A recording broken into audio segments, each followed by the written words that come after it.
I was in Afghanistan 2010 to 2012, so not a big deal there. And then 16, 17, 18, 19, and then as a contractor, 20 and 21. So that's a lot of years in Afghanistan. And after the 16 trip, some stuff happened, and I was really trying to figure it out. You can go to a bar with your buddies. Like if you and I went to a bar and it's like, yeah, man, this happened, this happened, this happened. And then we talk about it and it feels good for a minute, but then you go home to your life and your family, and I go home to my life and my family, and it's all dead air. And so I had a buddy, and he's actually the chaplain of 7 Special Forces Group. And he said, have you ever thought about writing? Yeah, writing. Okay, whatever. I majored in, writing in like the 3rd grade. And he goes, no, seriously. Like some people actually, because you're not letting go of it, you're just taking it from one place and putting it to another. And you can revisit that place anytime you want. So the 2017 deployment, I was just kind of in a dark place.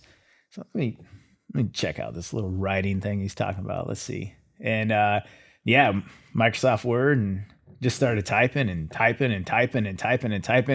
And then it turned into days and weeks and months. And next thing you know, I just hundreds of pages of just stuff. And it's just pouring out. And then I went back and I kind of organized it to the way, the book reads. And I was just like, holy cow, like that feels good. And I can come and get it anytime I want. But with all that work put into it, we're humans. So I was like, I wonder what people would think about this. So I had a couple of buddies read it. And if you want a brutally honest answer, ask another Green Beret, because you're going to get a brutally honest answer. And I figured, I'm going to get the normal, the Raz. But no, my 2 friends came back and they're like, dude, that's me. Like that story is me. It's like, okay. So then family, they're like, yeah, people need to read this. And it actually went from, I don't know if there's such thing called writing therapy. Maybe. I don't know. If not, I would really like to, what is it? What do you call it? Trademark it or something? But yeah, I'd really like to do that. But I think there is, because it was awesome for me. And I took all that and got the courage from something my dad said to me. And I was like, I don't want to release this. I don't want it to be a book, because I don't want people to know that kind of stuff about me. He goes, wow, aren't you just a selfish asshole? It's like, what? He goes, yeah, if this book could help one person, but you're going to hold it back because you think you're so cool that people are going to judge you by this. Check it out there, boy. You're not that cool. And your story, like this story can reach somebody, but you're so worried about what people are going to think about you that you don't want it to help anybody. He goes, you need to get over yourself. Yeah. And it sounds like your dad has been pretty instrumental in back to childhood. If you got to speak to your upbringing, maybe some of the things that have kind of shaped you. My dad came from a pretty low point in life. Even from when he was brought up, he was one of 6 boys. They lived in a shack, dirt floor, whatnot like that, in a place. It's crazy. It's called Pollywog Springs in Oregon. Those aren't excuses to be an asshole, but it helped shape his life. And then a couple tours in Vietnam, and then coming back and booze running his life. And he got to a point to where, it's like, hey, I'm going to fix things. We were in the truck, and we were driving over to my Uncle Steve's house, which wasn't really a step up from my dad, because my Uncle Steve was an alcoholic too. But driving over to drop my sister and I off, and then he was going to go out and he was going to shoot himself in the head. And that was the night that, he was approached by a guy who ended up being a Christian and a preacher. And that was the night my dad was saved. It's like the come to Jesus moment, literally. Literally, right before yeah.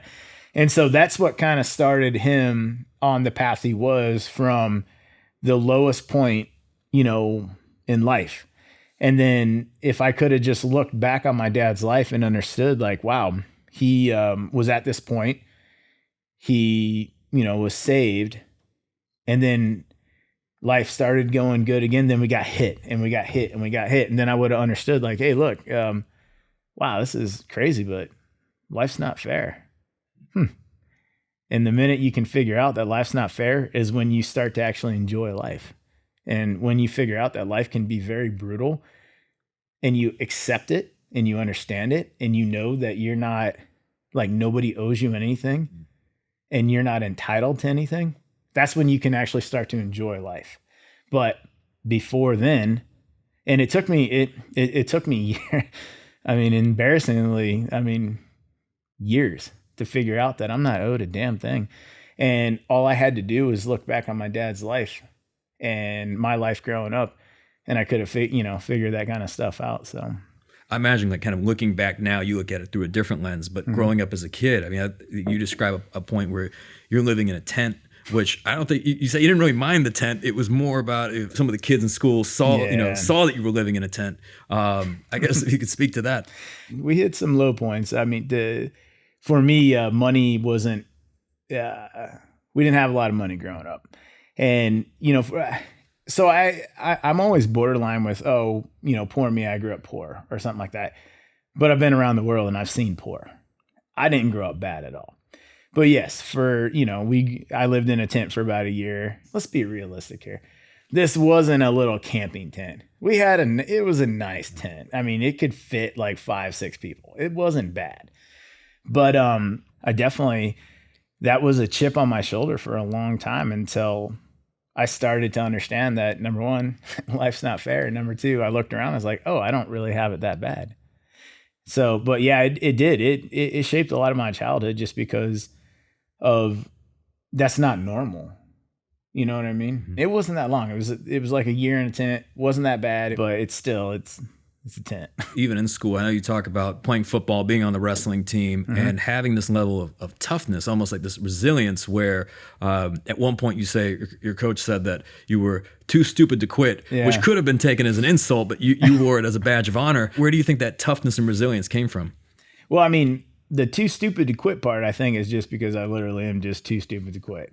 But I think that toughness, I know that toughness came from my dad because at an early age, whether I understood it or not, I understood that nothing's free and you have to work for what you get, and no one owes you anything and you're not going to get anything unless you work for it. In my life, I look back and there's times when I've quit on myself. And so it's like, yeah, you're too stupid to quit, maybe at wrestling.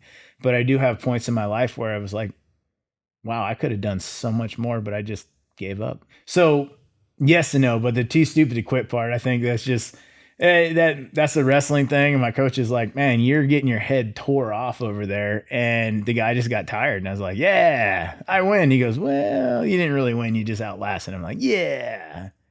Wait, is that good? He's like, you're dumb. I was like, all right. Well, I guess there's something to be said for that, because that sort of resilience and toughness, just sticking in there long enough, that seems to pay off later too, right? Anytime we encounter any challenges, sometimes you just stick with it. Yep. And as simple as don't quit. Yeah. You ultimately end up getting there. So, so there's that component. Now, I want to talk about kind of the journey into the military, because obviously, you had your dad who was a veteran as well. But was it always going to be the military, or did you have other things that you considered?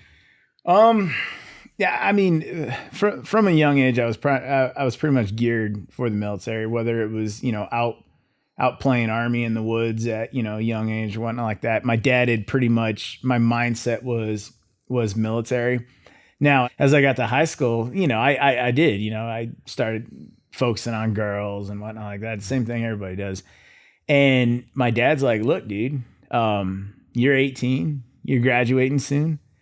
He said, I refuse to let you be that 40 some odd year old man at the gas station talking about your homecoming game, your senior year, of high school at 40 some odd years old. He's like, look, you can do whatever you want. You can go work a job. You can go to college, but let's face it, you're not really college material. You can join the military, highly recommend it, but you can't stay here. Because if I let you stay here, you'll never leave. So you got to go, dude. Because his belief was, hey, look, it's 4 years of your life. Go serve your country. And serving your country isn't just military. It's anything that benefits the U.S. If you're going to make America great, you're serving your country. And so my dad and that's our belief, is do something for your country. And when you get done, then figure out what you want to do. But you're 18. You don't know shit. You're a kid. So go join the military, figure it out. And then 4 years turned into 8 years, turned into, 12 and whatnot. Next thing you know, I'm like, wow, to where I'm sitting right now, and I have no idea what I want to do when I grow up, So when you joined, you went Navy, and then I think you described at one point you're thinking I might be on just working on board a submarine, and I think 2 seconds later you're like, I don't like tight and closed spaces. Oh my gosh, no, yeah, I made it to like the first tour of a submarine in Groton, Connecticut, and I was like, nope, can't do this at all. And glad we found out now, because we don't want you in our community. So it was straight out to the surface fleet. So. And even just starting out, a lot of you're working these long days, like 10, 12, 14, 16-hour days. A lot of the things you're doing, it's just a lot of like cleanup and so on. What was your approach towards that? Like, kind of what was your attitude towards what could be seen as, grunt work, that sort of thing? So I was a deckhand, a bosun's mate. Amazing job. But yeah, you're a grunt, and you're doing the basic work on a ship that has to get done.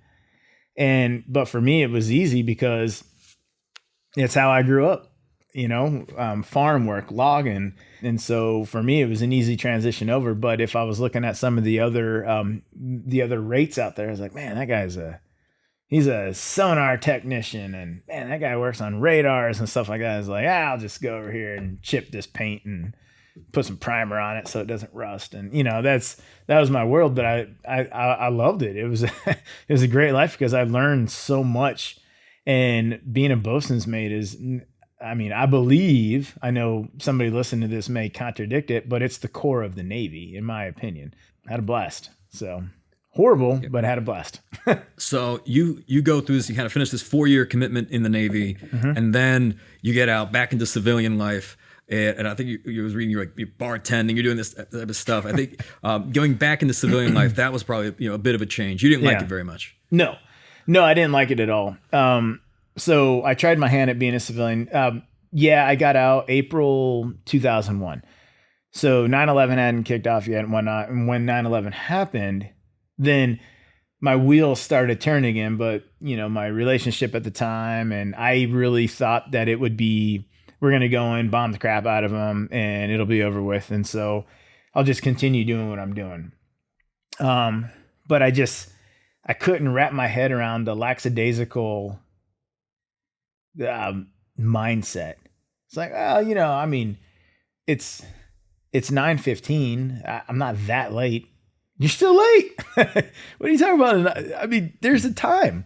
Well, is anything really going on between 9 and 9:15? You're still late. I just couldn't wrap my mind around it, and I couldn't understand. But I didn't have the, I guess you would call it maybe like the negotiation skills that I learned later on in life. And so I would be confrontational right off the bat, and that's not good for a workplace. And so for me, it's like, yeah, this guy is wrong, but you can't threaten to fight everybody because that doesn't do good in the workplace. It's like, yeah, but he's wrong. I know, but you can't. So yeah, I had a hard time playing well with others. It's like, oh man, we were just so drunk last night. That's why I'm late. Yeah, so was I, but I'm here on time.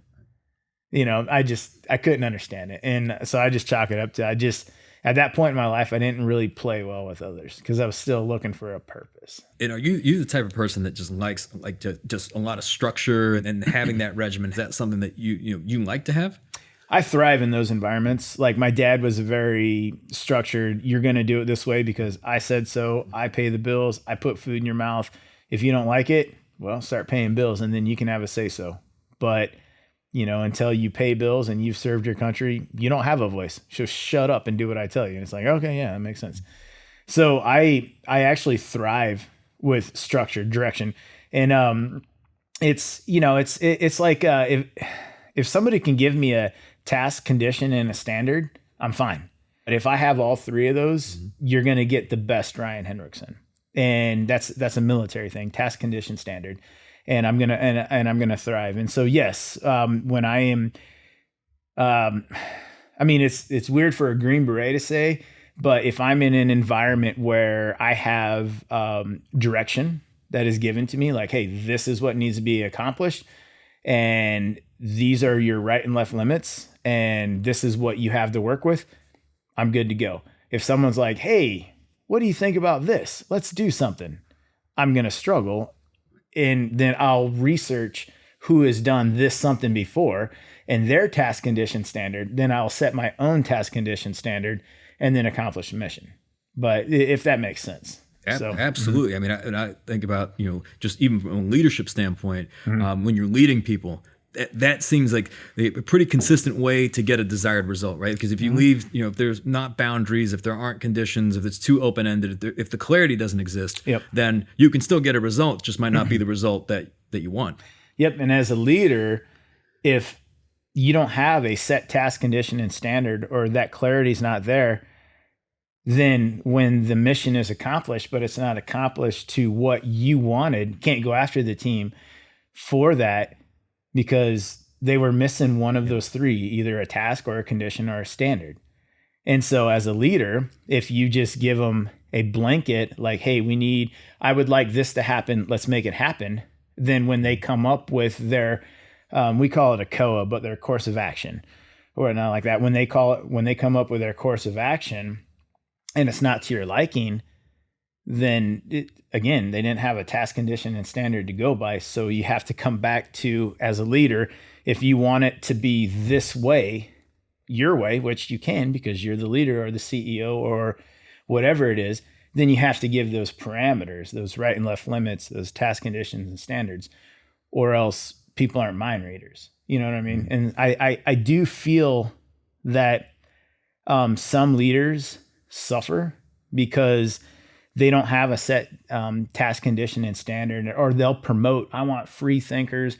I want people that will think outside of the box and do X, Y, and Z, which is great. You can't have your own standard and expect people to meet that standard if they don't know what that standard is, because you told them to think outside the box and be the, I want you painting in the gray. Yep. And so that's where I feel a lot of leaders struggle. You either adopt it and you can, work with everybody's opinion on, or everybody's course of action, their COAs in the gray, or you have a set task condition and standard, and this is how I like it. And for me, both are great leadership styles. I just thrive better when I have a task condition and a standard. Yeah. Because if I don't have it, then I'm going to find out who did it before, find out what their task condition standard was, and I'm going to adopt mine to that, because that's just how my brain works. So it's interesting. And I actually really appreciate how honest you were in this book, because there was a lot of things you could have left out or had written it in a way where it's just wins and here's all the things that went right and I made every right decision, everything was good. That's not life. but you're honest in there, and it's there's a lot of humility. There's a part where this was certainly something I think you could have left out. Book would have been just fine. And it was, I think, your experience when you wanted to be like a naval reservist and going through buds, right? If you could speak to that. Yeah. So I wanted to be a Navy SEAL, and those dudes are hardcore and all that. But what I didn't take into consideration is not everybody's Charlie Sheen on the movie Navy SEALs. So when I got to buds, I was physically prepared, but I wasn't mentally prepared. And so as we're going through Hell Week, all of a sudden I'm getting stressed to limits that I've never been stressed to before, because that's what buds is designed to do. You either choose me or we, and they want the people that choose we, because it's a team. And in combat, you need your team. You need the guy to the left and right, not the me. I was going through my own little injuries at the time, and they told me, hey, look, you're going to get rolled back. And I said, I'm not rolling back. I'm done.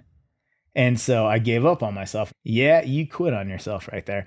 Joe Rogan said it best. He said that we are so stuck on our past failures that we can't understand how they built us up for our future successes.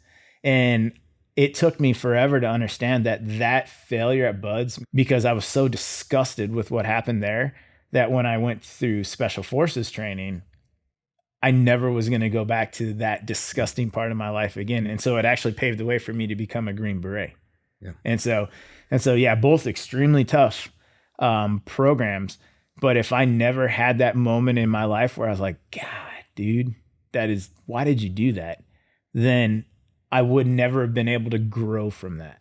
Yeah. It still bothers me. It does. Mm-hmm. But if everyone who went to Buzz was a Navy SEAL, then it wouldn't be the Navy SEAls. Yeah. Because those dudes, they're hard. They're hard. So and it's interesting how much the mental game plays out here, because as you said, you were physically ready. Mm-hmm. And from what I've read, a lot of guys show up and they're like amazing physical specimens, right? Like they train for this. They think they're going to do amazing. Mm-hmm. And then you see guys that come in and may not be as physically gifted, but mentally are so much tougher. And it's like at the end of Hell Week, like the ones left standing are typically, if not exclusively, the ones with the mental toughness. Yep.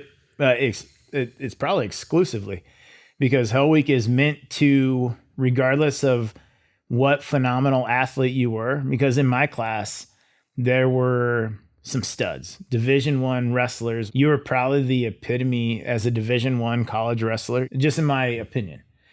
And yeah, they just, once it came to the mental part of it, once they got out of that part that they had no longer, because for me, what it was is I controlled everything up until I got to a point to when you're so tired, you're so cold, you're so beat down, you're so chafed, you just ran through the mud to where you no longer have control.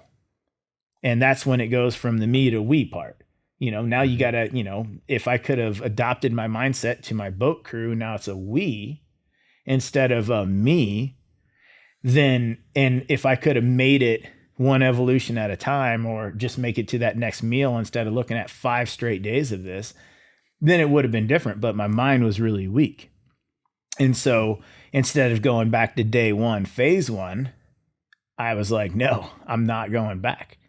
And that was it. Yeah. So, yeah, but Hell Week, it's all mental. It's all mental. I don't care what you've done in your past as a stud. You will not go through Hell Week on physical attributes. It's impossible. About Tuesday night, maybe Wednesday morning, I don't care how physically fit you are, you're done. Yeah. Yeah. It's just, now it's we. What's that feeling like when you tap out, right? I imagine at some point there's like a brief feeling of relief, mm-hmm. right? And then was it instant regret right after that? I never got the relief. It was all regret. The minute that I made that decision, I regretted it instantly. There was no relief. And I regretted it for years and years and years. And people have talked to me, they're like, why, dude? It's a training program. Who cares?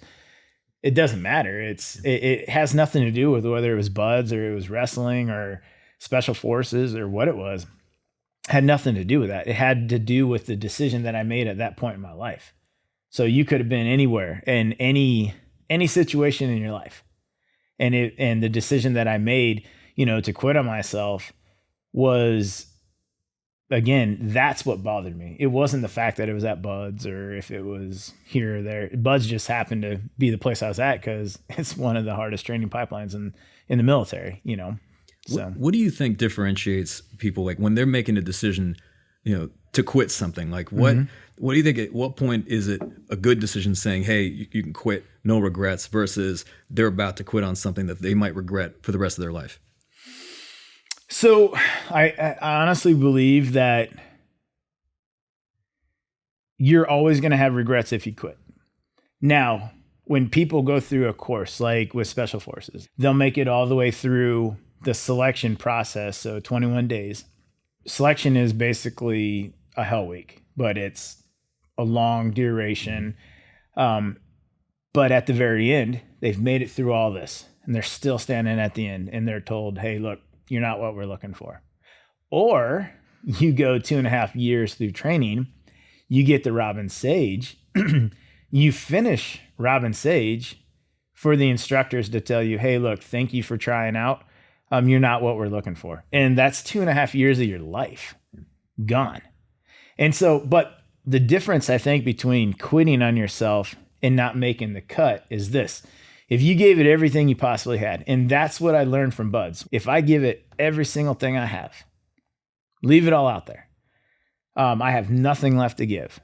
If I don't make the cut, then I know that I gave it all I had, and I will hold my head high. I will not quit on myself like I did at Buds. And so I learned that lesson, from Buds, which set me up for success in selection and then further on in the Q course, because selection's not the hardest part of the Q course. Oh no, it's not. But it set me up for success further on, because I knew, hey, look, if I don't make this, if I gave it everything that I have mentally, physically, emotionally, everything, if I leave it all out there, then there are no regrets. And if everybody who is just left standing in the end is going to get a Green Beret, then it's not special. Right. There has to be that point like, hey man, look, thank you for trying, but you're just not what we're looking for. You didn't make the cut. There has to be that point, or else it's not special. And so that's one thing. And then quitting, that means that you could have done more. You could have kept going, but you decided that you were done. And so I think there's always going to be some sort of, it may not be regret, but questions about stopping before you're actually done, or giving it everything you have and you just don't make the cut. Because there's got to be someone asking, they're like, well, how do I know if I've got more in the tank? When you had more to give, right? And you quit. Yeah. I mean, you're not going to die. Like, there are people that die in training. Got it. You're probably not going to die. And the military, believe it or not, as chaotic as it seems, whether it's Hell Week or it's selection, or I know PJs and combat controllers go through a very horrendous training pipeline too. Very physically demanding. Marine recon, same thing. But they are so regimented. The instructors are held to such a high standard, whether it's we're taking temperatures of water or med checks or whatever it is. Like in selection, we're constantly talking to you. Like, let me hear you, like, answer the question. But you can't comprehend all that because you're beat down and you're hungry and you're tired. And like, the Army does something the Navy doesn't do. The Army holds food from you.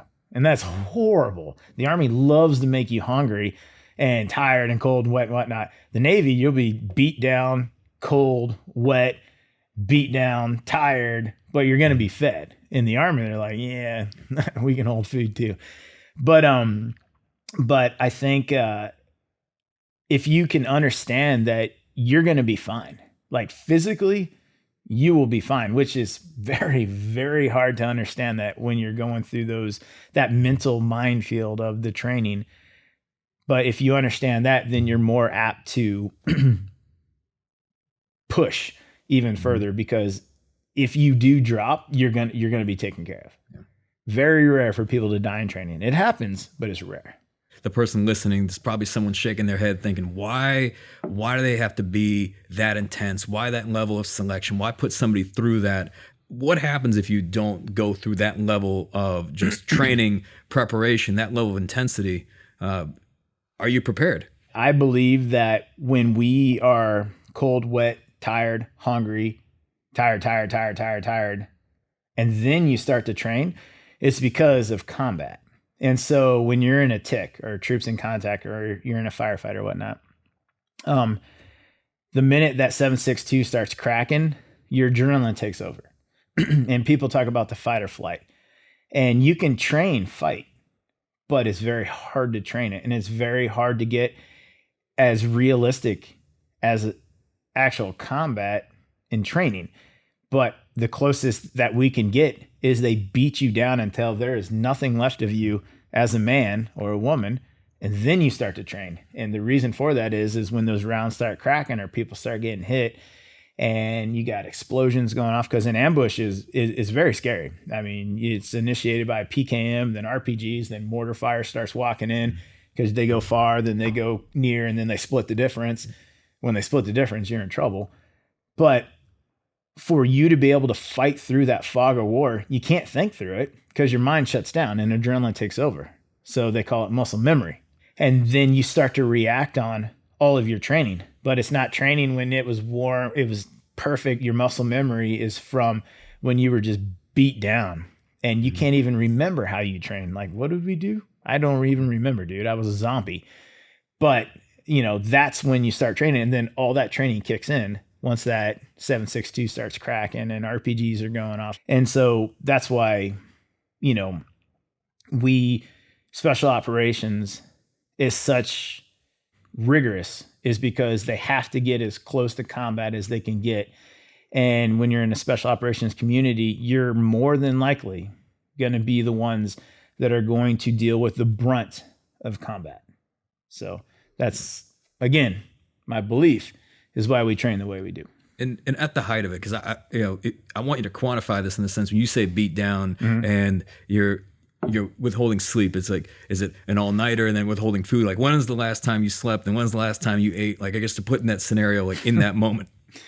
I mean, in training, gosh, I remember in selection, I think we counted up the total hours we slept, and it was a ridiculous amount. It was like getting 2 hours of sleep a night. And which probably isn't that bad the first night or the second night. Right, but it's not a straight 2 hours. Yeah. 15 here, 30 here, you know, because you're constantly moving, and then your calorie intake for what your body is actually putting out is so much higher. And so I mean, I don't have a direct, you know, if I was an instructor, I would know, because they know exactly, like, all right, hey, we need to put them down for this amount.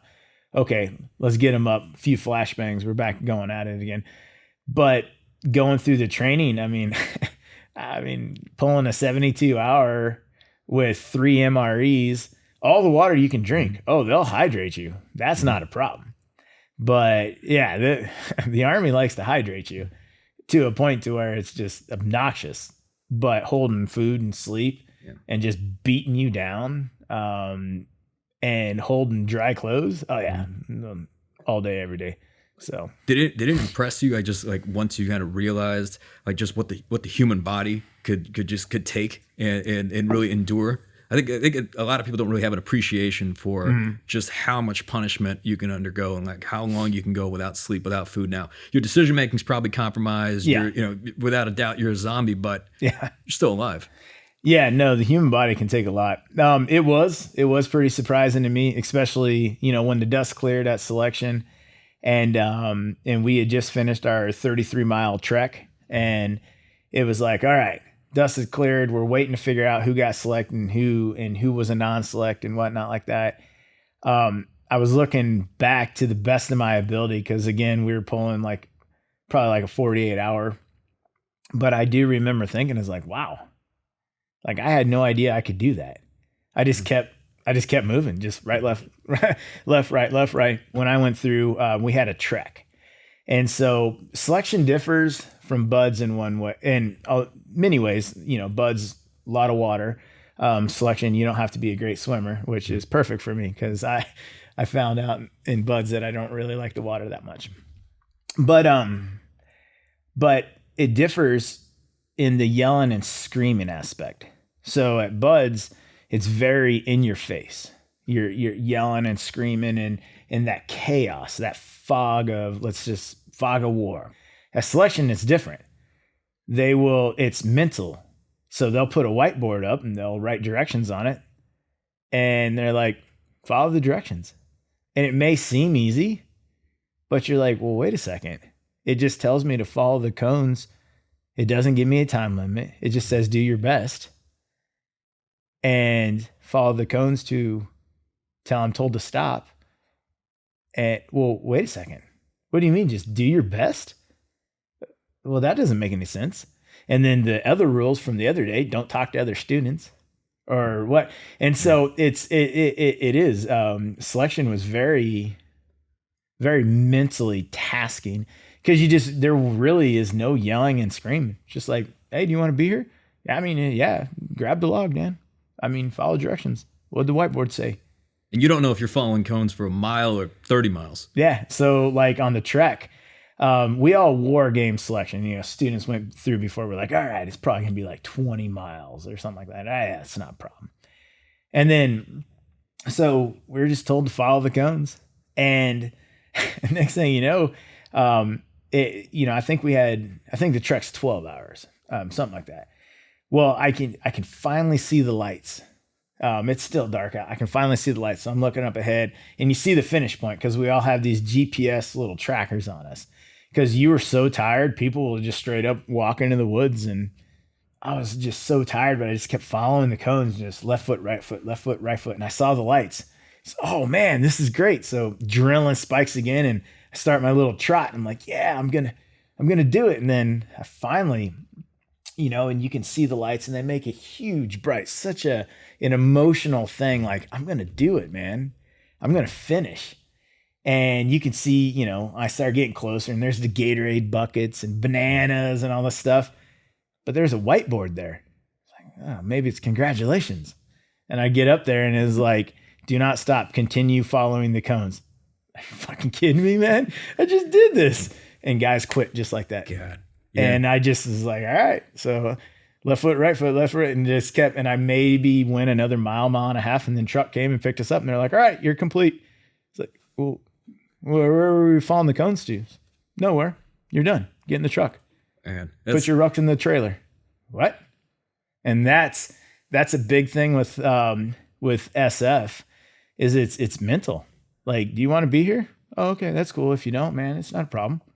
Yeah. Oh, you do? Oh, okay, it's cool. It's not a problem. We'll see. Well, what do you mean we'll see? Oh, we'll see. Well, yell at me or something. Hit me. Like, what's up? No. You're a good dude. Yeah, we'll see. Man. What? And that's worse for me. Like, I can take all the yelling, screaming, and do this and do that. But I don't know. How do you think you did? Well, I mean, good. Okay. Yeah, we'll see. What? Well, did I do good? I don't know. Did you do good? No, come on. You got to stop, dude. It's bad. And when you're tired and hungry and all that really, and I've seen guys quit over words. Yeah. I mean, because it sounds like it would have been easier if they just told you, hey, follow the cones for 30 miles, right? Because I think then all right, here I'm going to gauge my energy, like speed up, slow down. I remember we had Matt Frazier on the podcast. He was like 5-time CrossFit Games champ, and he was dominant. He said the most difficult qualifier they ever had was in the COVID year where they all had to qualify virtually and remotely. Yeah. So they said, hey, just do your best. But he couldn't see how anybody else was doing. Yeah. So it's like, well, if it's just me, then it's like, well, how am I going to gauge my effort through this? Yeah. And how did you do it? I mean, was it just one foot in front of the other? Because I imagine some of this was timed. You probably didn't know it was timed. Yeah. Right. So it was all my lessons from buds.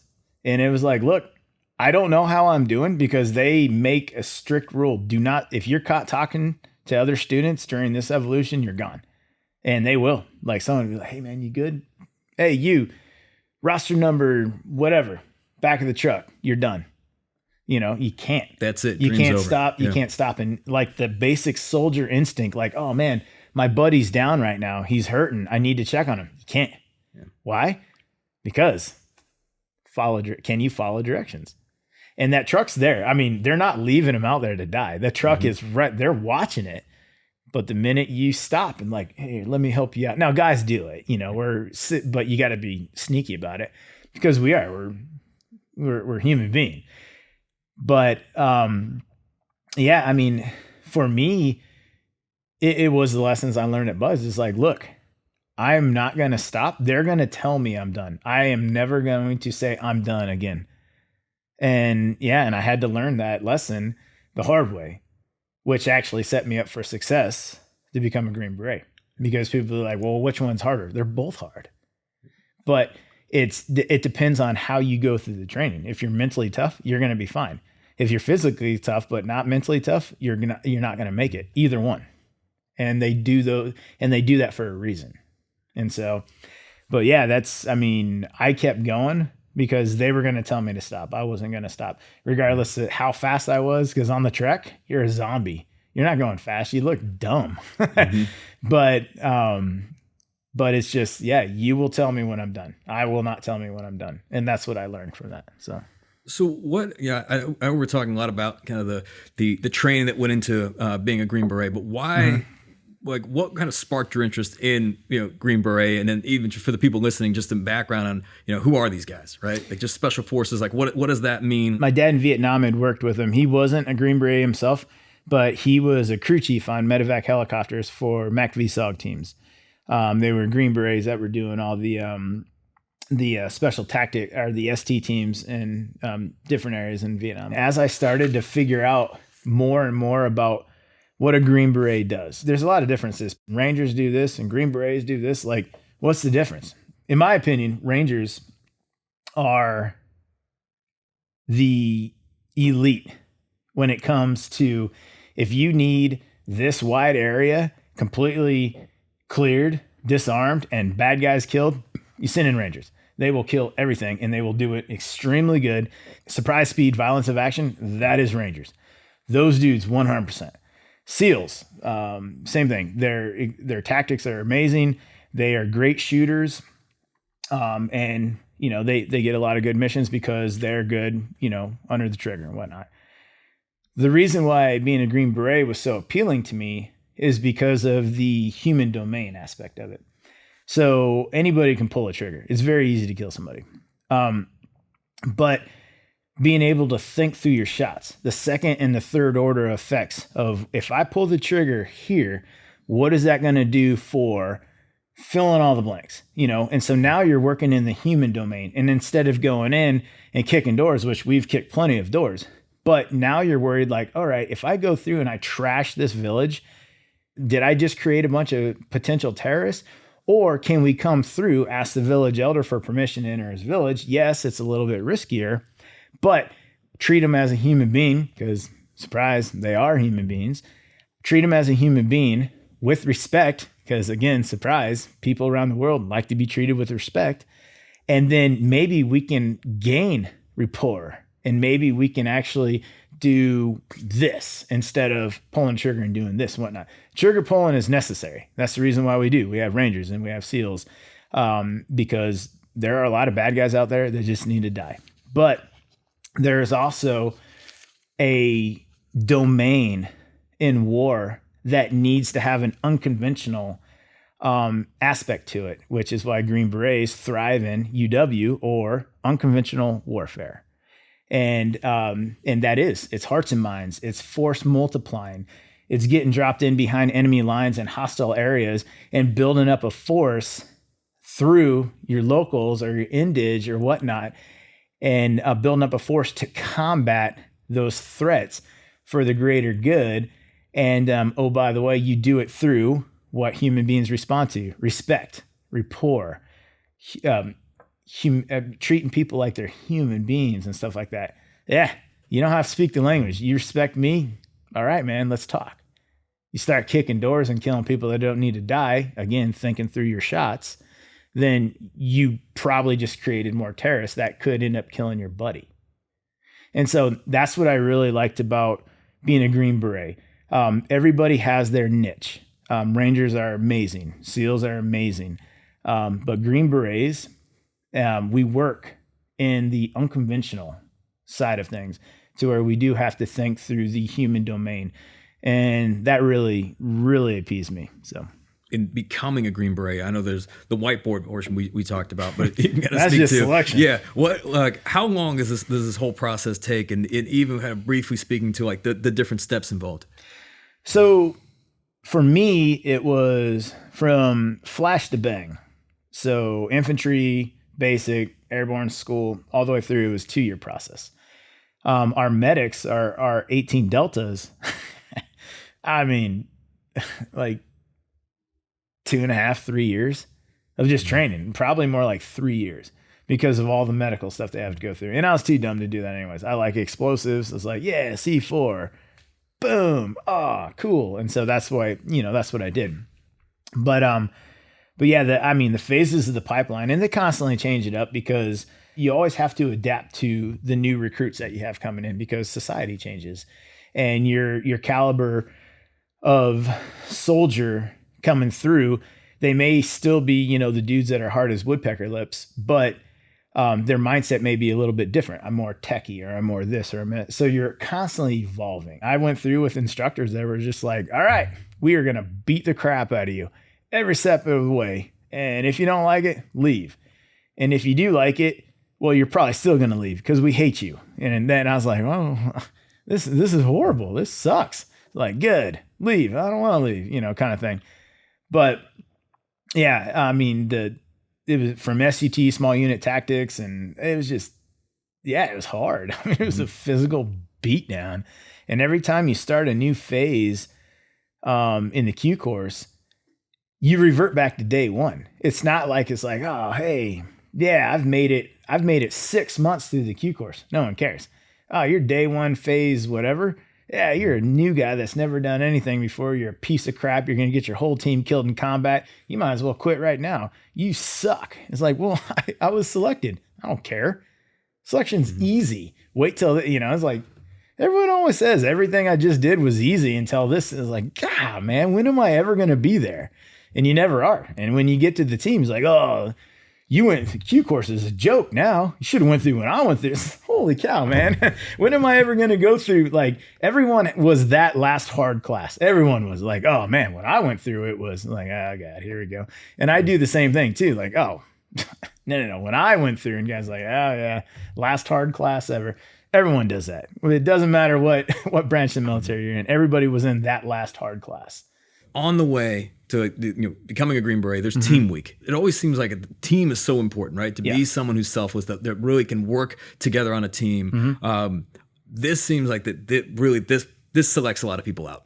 Yeah. It goes back to kind of what they focus on in Hell Week and whatnot like that. That's, I mean, selection is one giant Hell Week, but they really drill in on you in team week. So if there is going to be any like in your faceness by the instructors, it's probably going to happen during team week, but they don't really do that there either, because you're so depleted as a human being that they don't need to. They just walk up and they're like, huh. And you don't know what they're writing down. I've seen guys quit over that. But team week, it goes back to, kind of what Hell Week does. And I know MARSOF, they have theirs. Combat Control Pararescue, they have theirs too. There's a gut check time. But that gut check time isn't, can I do this? Because nobody can do it individually. And that's when it goes from what I said earlier, is it me or we? And if it's we, you're going to be fine. If it's me, you're going to go away. Yeah. So what does that mean though? And I imagine a lot of people that go through this, they believe they're team players. What are the differentiators? What sets people apart in that, me or we decision? The me or we comes because when bullets are flying and people are dying, the worst thing that could ever happen to me is not me dying. It's my buddy getting killed because of something I did. And so you have to have that we. You have to. Or else people can die. When you focus on me and not we, then you run a chance of getting somebody killed. And most likely, it could be the guy that's either to your left or to your right of you. And so that's the reason why we focus, like we want to get the we's. We want to weed out the me's.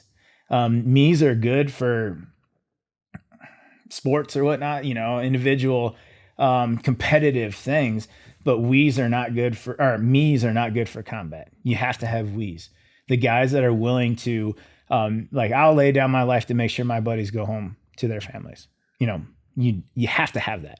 And then and then it's like, okay, you can soldier. I will teach you everything else. You can teach a monkey to do our job. But it's very hard to teach we. Very hard. If not impossible. But if you have that we, like, hey, look, I got it, man. But I want to make sure my team succeeds in team week. It's team week. Then you're probably going to be okay. And instructors see it. Instructors see the spotlight rangers. Instructors see the guys that are, they'll put out when an instructor's around, but when the instructors aren't around, but they are, then they're giving their back a rest or their legs a rest. And then they also see that dude. He may not look the part, but he's always grabbing the heaviest shit. And he's always like, hey man, I got this. No. You take a break. I got this. And he knows nobody's watching him, even though they are. That's the we aspect, because in combat, nobody cares. Yeah. You're either for the team or you're not. And you want team players when bullets are flying. Fast forward 2010, Hey, tell me about your experience as I think with 18 Charlie. Right?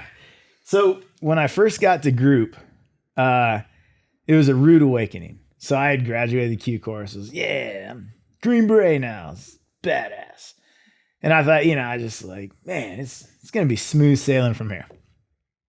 And I'm going to get to my company and I'm going to get to my ODA and everything's going to be easy. Yeah, because I just made it through all this training, right? No. So I show up to the company and I'm like, hey, yeah, it's, Sergeant Hendrickson here. I'm checking in to the company. Just finished training. I was like, I don't give a fuck. Who are you? Ryan Hendrickson, checking in.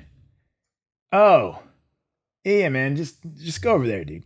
So, okay, so I'm over there. I said, man, that's not important. Is that the guy doesn't know who I am? I'm Green Beret. So finally, they're like, all right, dude, you're going to this ODA. Like, all right, I'll get down there. These guys will care. I'm a Green Beret. I just went through all this training. Pretty badass. Get down there and knock on the door. This dude opens the door and he's just in Ranger panties. It's like, who the fuck are you, dude? I'm the you new 18 Charlie. What? We don't have a new 18 Charlie. Slam! Like, all right. So what do I do? And then door opens back up and he's like, stand outside. It's your place of duty. Yeah, stand here. We'll let you know. So I'm just standing there. Then they'd call me in for a thing or two. It was like, hey, what's your name? Sergeant Hendrickson. Man, your parents are jerks. My name is so-and-so. What's your name, stupid? It's like, oh, it's Ryan. Well, still a stupid name, but yeah, get back outside. Nobody cares. Shut up. What is going on here, man?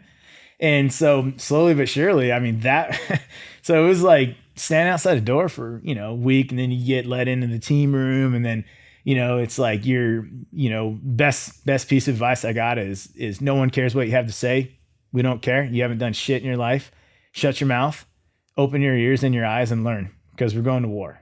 When I got to my ODA 4 months later, heading to Afghanistan, we're going to war. So no one cares who you are. We don't care. We're not friends. We're not, because when I got into group, Afghanistan, 2010, that was a big year in Afghanistan. Huge year, most casualty producing year in Afghanistan. And and I say back then, I'm not that, like, it's not like, oh, I'm this old school dude. No, I just mean back in 2010, until you prove yourself in combat, no one gives two shits about you at all, because you didn't do anything when bullets were flying. You can talk all you want.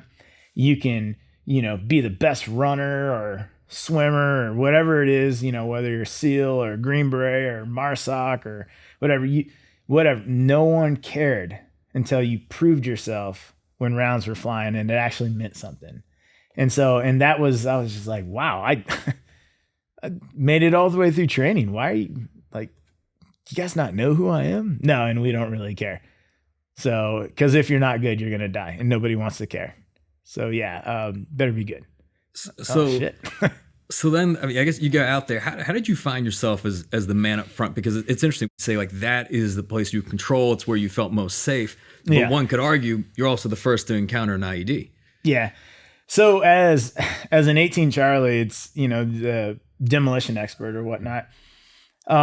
We go through IED courses. I mean, the Taliban were extremely good at adapting to our tactics, techniques, and procedures, TTPs. So the Taliban were very good at it. They knew, like, okay, when these guys are coming up on a house, they're going to put security up here, here, and here. Okay, we're going to put IEDs here, here, and here, because we know that this is where they're going to do security. And then they're going to move up on the door like this. They're probably not going to just be up on the wall. They're going to come at it at a 45-degree angle. So we're going to put IEDs right here. And then they're probably going to step over the threshold. One guy's going to, the number one man's never wrong. Number two guy, you go the opposite direction, whatnot.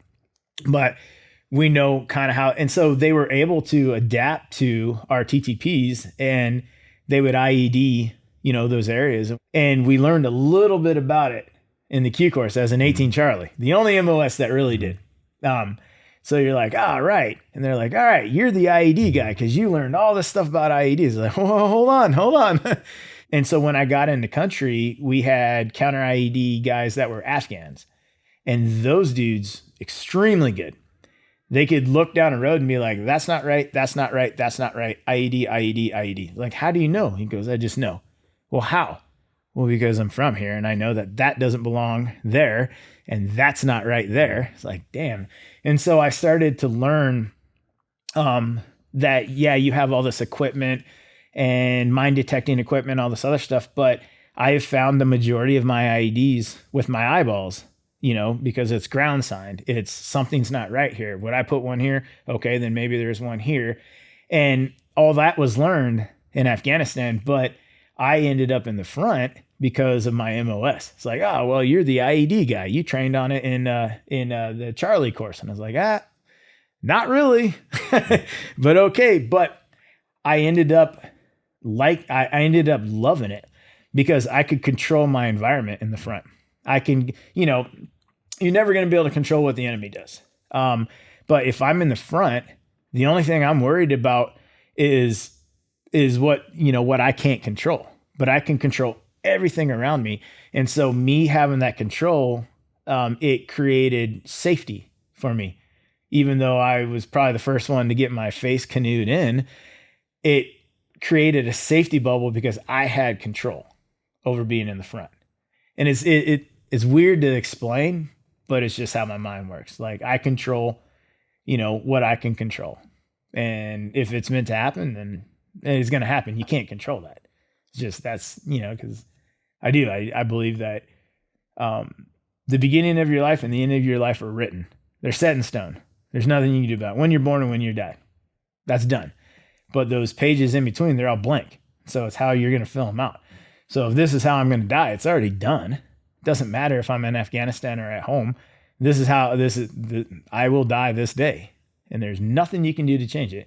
And that's my mindset. And so being in the front, you know, if I get my face shot off or whatnot, it was going to happen that way. Because that was, you know, that's my ending chapter of my story. But I can control my environment. And I guess I like to have control because it's safety. So that's September, you know, you encountered a pretty significant setback. Yeah. So we were in the Chutu Valley and we were doing just reconnaissance in this valley for months because we were about ready to do a major valley clearance. There was, you know, intel was like 2,500, 3,000 Taliban fighter in the valley. We were bringing enough ass to the fight. So we kicked off the clearance operation on September 11th. We got up to our set of compounds that we were going to be clearing because we had the southern part of the valley and we were going to be moving north. But we got to our first objectives. We got to clear these first set of compounds. And we have taken fire from these compounds nonstop. So that we know there's bad guys here, but it's quiet, but it's too quiet. There's no dogs. There's no nothing. So up front, we're clearing the path to the first set of compounds. And we stop and do one last check of your Afghan counterparts. Like, hey, all right, this is what we're doing. Don't forget that compound, Pointy Talkie, you know, make sure everybody understands. And it's like, all right, guys, hey, we got about 25 meters. That's compound number 1. All right, let's go. Ready, break. They're just standing there. Hey, man, hey. And our interpreter, we called him Nick. It's like, Nick, did you tell him? He goes, yeah, I told him. It's like, tell him again. So he does, you know, we're whispering, noise and light discipline, all that. We're like, I see head shaking. I said, no. Well, what do you mean, no? And they said, it's too dangerous. Well, no shit, it's dangerous. They said, well, you Americans, you're better trained than us, so you guys should go first. It's like, yeah, if this was Texas and we were clearing a village in Texas, yeah, I would go first, my country. But it's Afghanistan. So you guys should probably, you know, the whole for your country kind of thing. Nope. Oh, shit. So I turned around to tell, you know, my counterpart that was with me, these guys aren't budging. They're not going to move. And he's like, hey, what is Nick doing? What are you talking about? He goes, get him away from that compound right now. So I turned around and Nick had ran down to the first compound and he's trying to do the Afghan Rambo thing, like, but quiet because Taliban know you're there. They're not, but they're just still being quiet. He's trying to wave them down. Like, oh shit. And if you lose your terp, well, you can't communicate with your partner force. And we were broken up into cells to where it was like 12 to 15 Afghans and 2 Americans. You kind of need to communicate with your partner force. So he was like, go get Nick off that doorway entrance. Go get Nick away from the breach. All right. So I was like, well, I wonder where he stepped because none of this is cleared. And we've seen animals hit IEDs around these compounds like crap. So I'd moved down to him, and hindsight 2020, maybe I should have used my mine detector. But it's hindsight. So I'd moved down to him and I grabbed him. It's like, Nick, wrong move, dude. Move back. He goes, no, we can take this compound. Come on. They'll come now that you're here. It's like, no, we got to move back and regroup. Like this will be completely unorganized if we, and chaotic. And we don't want that. Clearance should be smooth. So I pulled him away from the breach point, and you don't ever want to have your blind side to the unknown. And so my blind side at that time was when I pulled Nick away and I pointed back to where to go. So now my side is exposed to the breach. And all someone has to do is just poke an AK-47 out there, spray, and I'm going to take some rounds in my side and I'm dead. So you put your plates to the unknown and your gun to the unknown. So I cover his movement back to where all the guys were at. And then I caught something out of the corner of my eye. It's like movement. I don't know if it was a dog. I don't know if it was a person. I don't know what it was, but I wanted to shoot somebody. And, because you're amped, you're in bad guy territory. They're watching you. You can hear them on ICOM chatter. And I see this movement. So I step inside the breach and boom. And they had an IED right there in the doorway. So I stepped on an IED that was in the doorway. Why? Because they know our TTPs. And they also know, how they know how to play with our minds. They're very good at that. And so the IED goes off and I can't figure out what happened. It's just like, what in the hell happened? And it didn't hurt. And I was like, okay, so maybe I'm good. And granted, it sounds like this is a long time, but this is all seconds. And so I'm laying there and I can't breathe because the dust, the ammonia explosion went off. And I was like, I need to get fresh air. I'm going to suffocate. Why can't I move? God, man, I can't move. I got a 50-pound assault pack on full of demo and everything like that. I'm got my M4 and everything. I'm a heavy dude, but I can't move. So now I'm getting pissed. It's like, why can't I get up? Every time I try and get up, I keep falling over. So I'm able to calm myself down. So this can't be that bad. What happened? Then as the dust starts to clear, I look down and my boot was at a 90-degree angle to my leg. And I remember I was like, well, how'd that happen? I didn't take my boot off or anything. So again, real curious dude over here. So I grab my leg from behind my knee and I lift up on my leg and my boot flaps over. And these two like pearly white objects are sticking out of my pants. And again, maybe it's that too stupid to quit thing. I'm like, those are really white because like bone out of your leg or arm or whatever, it's whiter than white. It should have its own color. Maybe it's called bone. I don't know. But I was like, And then my boot flopped over to where like the heel of my boot was hitting me in the hamstring. And then I was like, oh, that's my leg. Boom, pain hit me just like that. It's, oh God. Okay. And it was, oh man, it hurt so bad. But it was funny because it's like, I was able to psych myself out so much because I didn't know what was going on that it didn't hurt. And then when I realized it hurt, my mind was like, oh yeah, let's hit these pain receptacles. That's right. Our bad, dude.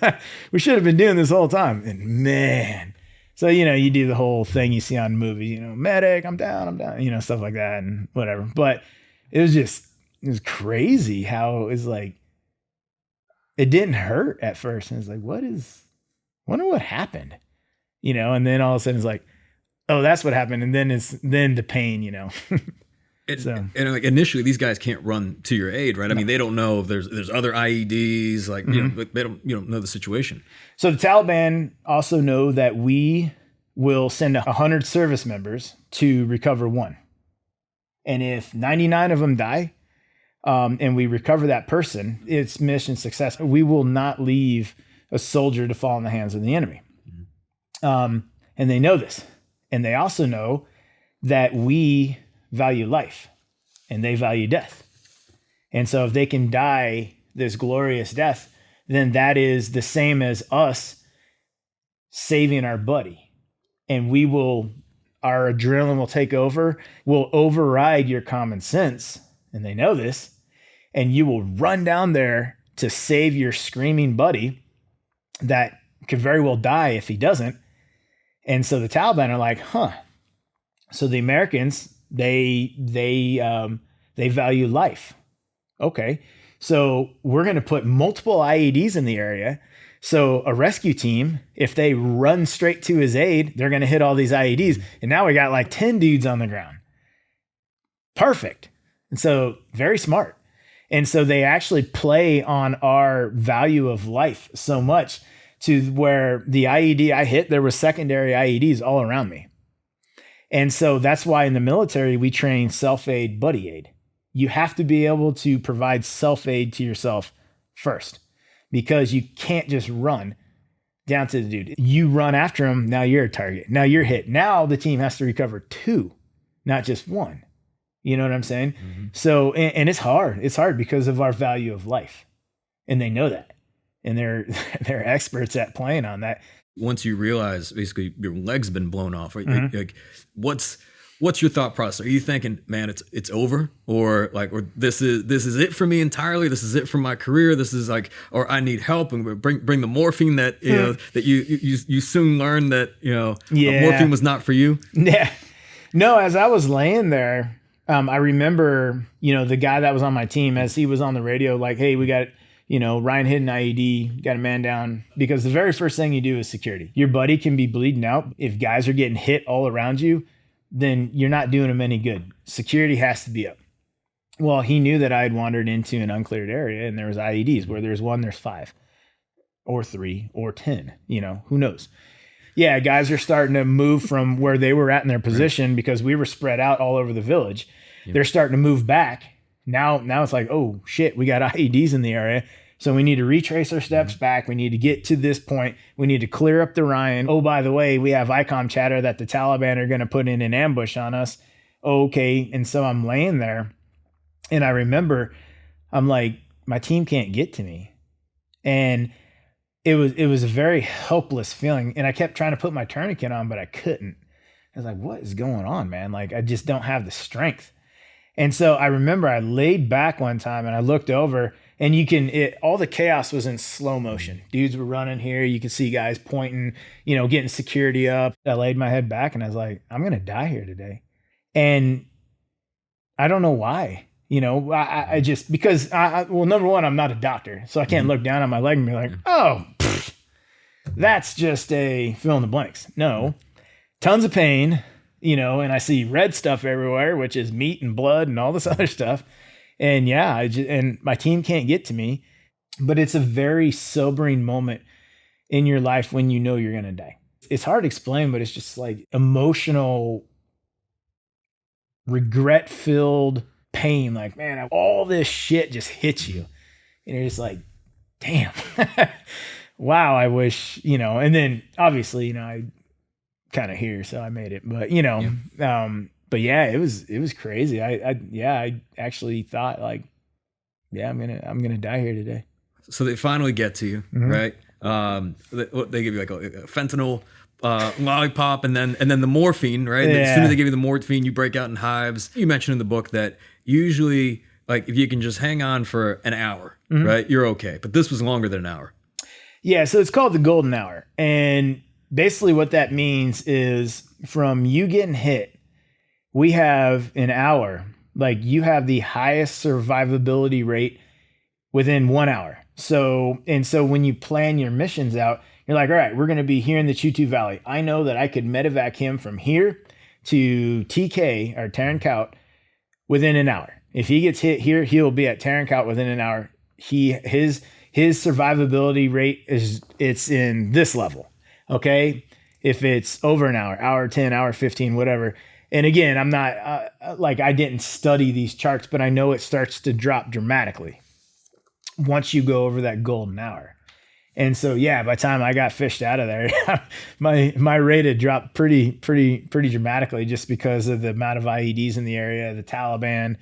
Our Overwatch position was actively engaging the Taliban fighters that were trying to move in on our position because Taliban, again, they're smart. If they could close the gap between their position and our position, that limits us dropping bombs on them, or else we're dropping bombs on ourselves. You wake up in the trauma center. At that point, you've been through surgery. I mean, you gain an understanding, right, that you're not going to die. You're going to live. But does a different wave of regret hit you at that point, thinking, okay, I'm going to live, but now how am I going to live? I had this overwhelming feeling that I let my team down. I know that when I woke up in Tarancao or TK, it didn't quite hit me that my life was forever changed because I was completely whacked out on drugs and whatnot like that for the pain. But I remember being very emotional that I had let my team down. I failed my team, and so that was that F word again, the failure. There was a lot of emotional pain there because I just kept thinking about everything. The whole hindsight 2020, it's like, well, I could have done it this way, or I should have done, but you didn't. But I couldn't think through all that. And so, yeah, I beat myself up pretty hard in the hospital there. And then kind of what follows next is probably about a dozen surgeries and just like that whole process of the surgeries themselves, then rehab. And I'm curious because at that point, even after having gone through the surgeries, for all accounts, I think you could be medically retired. You can go out and say, hey, you did a great job. Yeah. Everything's all good. But having gone through that, you got this wild idea, right? I think most human beings, honestly, the story could probably end right there, and I think it's still incredible and it's incredibly inspiring. But for whatever reason, I'd love to hear it, but just you didn't stop there. You decided I'm going to come back. Remember the whole too stupid to quit? Yeah. Okay, no, so yeah, 27 surgeries on my right leg. Oh wow. And because it was a battlefield amputee. And then when I actually got blown up was a pretty good year to get blown up. Like if you're going to do it, 2010 was a good year to do it. They were starting this whole limb salvage thing. So I went through the limb salvage program and I was a test subject for a lot of the technology that's out there today because, I came in, they were like, hey, look, your limb is really bad. Like you should not have a leg right now. But we're going to try and keep your leg. And I signed a bunch of waivers for it and everything like that. And then, hey, if it doesn't work, you didn't have a leg anyway. So what's the big deal? It's like, very good point. So there was one incident that happened when I was laying on the ground and the team finally got to me. And they're doing all the life-saving procedures on me. Number one concern of any guy that steps on an IED is my dick still there? And it's just the way it is because we're men. And so go from that to hey man, your leg, you need to worry about your leg and everything. But then on the ICOM, so ICOM is the radio system that the Taliban use. Well, it's only FM radio. It's not secure. So if we have an FM radio and we find their channel, we can listen in. And they were celebrating and laughing about me getting hit with the IED. So that really bothered me. It's like, all right. Hold my beer, dude. Watch this. And so when I was rehabbing, there was two things that happened. My sergeant major came and he saw me one time and he said, hey, if you can get medically cleared, I'll send you back to war. Now, when he said that, there was zero way I was getting medically cleared. I was actually getting medically retired out of the military. It's like, really? But okay, confidence. And do you think he said that just to encourage you, or did he actually want to see you come back? So him and I are really good friends now. I think I was bothering him so much that he definitely wanted to encourage me, but it probably wasn't, it was definitely something that was not going to happen. Like you are unfit for military duty. You just no. But then the drive, because the Taliban were laughing at me and celebrating. And so I had my sergeant major's word that if I could get cleared, he would send me back to war. And then I had this I need to show that, and the Taliban, when I got back, they weren't like, he did it. All right. Yeah. Come kill us, dude. Badass. That's like, no. But in my mind, that's how it was going to work, and so I did. I dove into, recklessly dove into rehab and to kind of put some semblance of Ryan Hendrickson, 18 Charlie back together again so I could get back. I'll deal with all the personal stuff and I'll deal with the mental side of all this once I get back, but I need to get back to Afghanistan. And so, I just put everything into it. Man, and when you're going through this rehab process, you talk about the fact that the thin line between drive and stupidity. What did you mean? Yeah. So there is a thin line between drive and stupidity. You can drive so hard to where you hurt yourself even worse. Not giving myself the proper time to actually heal. My rehab and whatnot like that, I had world-class people working with me, whether it was my orthopedic surgeon or my physical therapist, or the guy that created the IDEO device and all this other stuff. They were world-class, second to none. And so, there is a thin line between drive and stupidity, but stupidity will still get you there somewhat. It just may not be good for you. It's tough to say, use the word like luck in any of this, but when you mentioned that IDEO device, right, that prosthetic, in this kind of journey, that was a bit lucky, right? Because you were one of the first soldiers to even be outfitted with these prosthetics that had it happen at a different time. Yeah, it was generation one, and with the IDEO devices, and it was a lucky break for me that, I got blown up. When I got blown up, I stepped on an IED that was a higher quality HME. So it wasn't, it's called RE factors. And so you can have explosives that have the explosive pushing effect of TNT or dynamite, or you can have explosives that have the cutting effect of C4. And I stepped on one that had more of a cutting effect. So if I would have stepped on the same size IED that was more of a dynamite charge, then it just would have shredded everything, and there's nothing they could have done with my leg. But I stepped on something that just shot straight up through my leg, exited out at my calf, and it was a good cut. And so I was like, all right, bomb maker, thanks, bro. Good hookup, dude. Whereas if he's a lower quality bomb maker, it's just going to shred you, and you're just going to be looking at just meat shreds and not, so I did. There was a lot of luck that came in with me actually saving my leg. And so it was when I got blown up, it was the IED that I stepped on, and it was the me getting sent to the facility I did in San Antonio, Brooks Army Medical Center, and the quality of staff that was there. I mean, second to none, world class. So there is a lot of luck that was involved in it. So. But not everybody was supportive of you coming back, right? I mean, I imagine there obviously there were some, but I mean, most were probably saying, Ryan, I don't think that's a good idea. Yeah, I mean, most were actually saying, Ryan, that's not a good idea, because so the some that were supporting me was like my dad. My dad knew I needed to get back to combat. I needed to prove myself, or it was going to haunt me for the rest of my life. But like even through the rehab process, it's like, hey, look, man, you're setting your standards so high that we're worried that when you don't go back to combat, because you're probably not going to go back to combat, it's going to mentally destroy you. We need you to have some sort of management expectation. You need to be able to understand, like, here's your injuries. Here's the chances of you going back. Here's the chances of you doing something else. These chances dwarf these chances. So you need to quit putting everything in this 5 to 10 percentile and start to think about this 90 percentile over here, because it's management expectation. And I understand that. It's smart. You have to be able to manage your expectations. But I didn't care, because it sounds like a great success story, but it's also very dangerous, because that's a path. If you go down that path and you don't meet that expectation, That's a mental health nightmare right there. You know what I mean?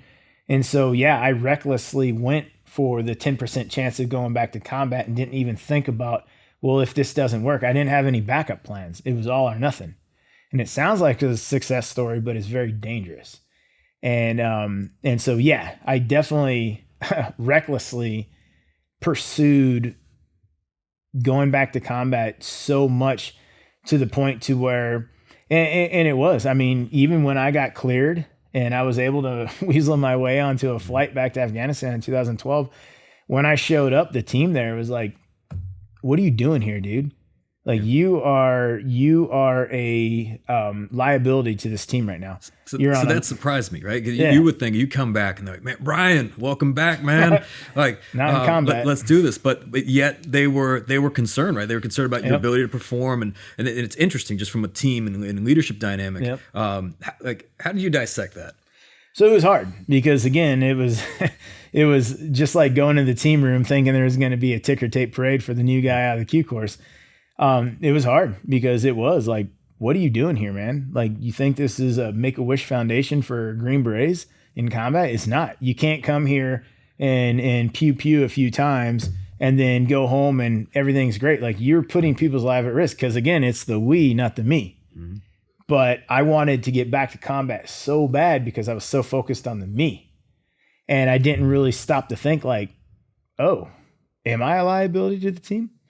And so, and when I got back, I got sent to the most IED'd area in Afghanistan, which was Panjwai District, Kandahar Province in 2012.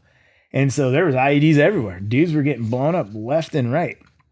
And so when I got to the team, they're like, what are you doing here, man?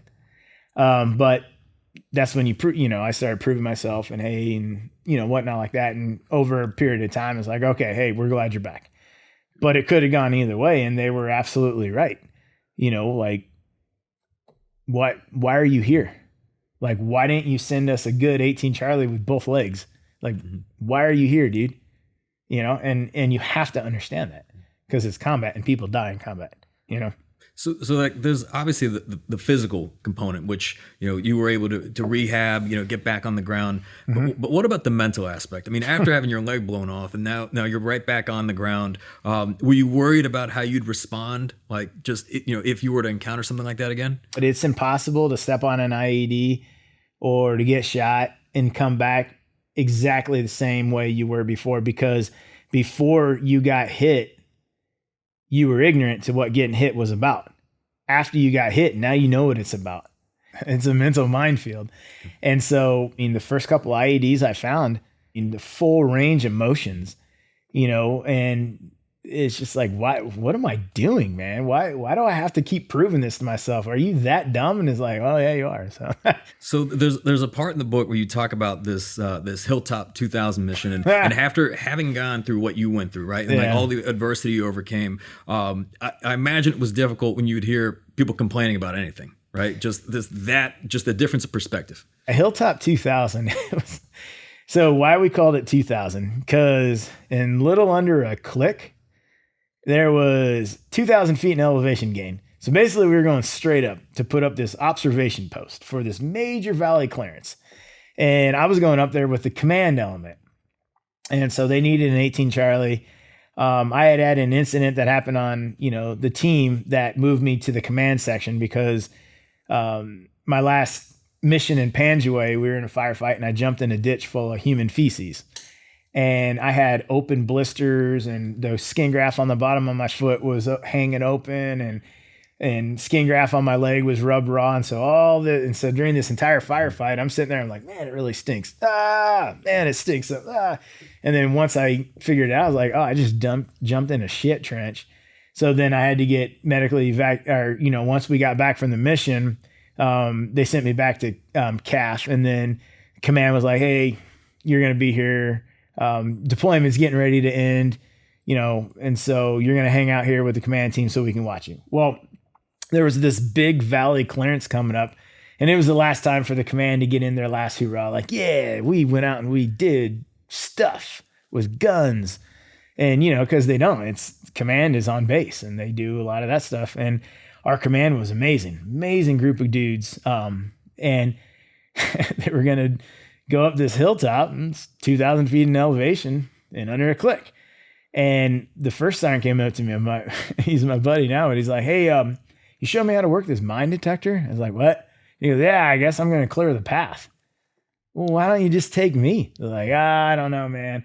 So I was able to weasel my way onto that mission. And I knew that if I beasted that mission, regardless of what happened to me in group, the command element knew what I had done. They would see me on that mission, and I was pretty much good to go, because this was going to be one of the hardest infills that I've ever done. And it was. But so I was able to get myself on that mission, and oh man, Hilltop 2000. Oh, that sucks so bad. Super horrible. Isn't it amazing? Just listening to you, because this is one of those things that I'm sure that not everyone would want to volunteer for, right? Yeah. And you're chomping at the bit, thinking, "Man, let me weasel my way in here." Yeah. And again, throughout all this, you're not getting any special treatment. No. There's no. I mean, it's combat. There is no special treatment. And it's it's either you carry your load or your liability, and we better not find out you can't carry your load on mission. So if you can't do this, don't come. Be a man and don't show up, because that is hard. Like, as a man, you want to be like, "Oh, I can do everything," but once you start putting people's lives at risk, you need to be able to take that that pregnant pause, take a step back, and be like, I don't think I have it in. Like, I'm going to be a liability if I do this. And I learned a lot of that after I got blown up, but I was still never able to say I'd be a liability. You closed this out, I think, in 2016. What got you back to the front, right? That mission, because at that point, I mean, was there anything left to prove? So the 2016 mission, I've almost died in this country. We've been in tons of firefights. There wasn't really anything left to prove. Once you get in a good enough fight, you are always chasing that adrenaline rush, that brush with death. And so you're constantly chasing the dragon. So I had an opportunity to go back to Afghanistan in 2016 with a different company. They needed an 18 Charlie. And it's like, well, I'm an 18 Charlie, found a lot of IEDs. So I would like to go. And so that deployment right there, I caught the dragon. It was a mission in Mogill province. And we... that mission alone, I ended up just myself. I found 14 IEDs. My Afghan counterparts found over 50. We had been in multiple firefights, multiple ambushes. And I caught the dragon that mission. Yeah. And I know you said earlier you loved explosions. I mean, you had explosions too, Oh man, just from the beginning, when we infilled in, we were getting ready to hit our first objective. And to get to this objective, you had to go through an orchard. And everyone knows in Afghanistan, orchards are super bad news. Booby traps, whatever. So as we started moving through this orchard, and again, I'm up front because I'm an 18 Charlie and I got my Afghans with me. We are looking for IEDs. And we hit a tripwire IED in the very front. So we hear this loud snap. So everyone hits the deck like you're supposed to. And it's like, sniper, like anyone hit, like we're good. Well, we're trying to get this fishing line off us. Like, what is all over us? And we realize, we just hit a tripwire IED at chest level. It's like, crap, man.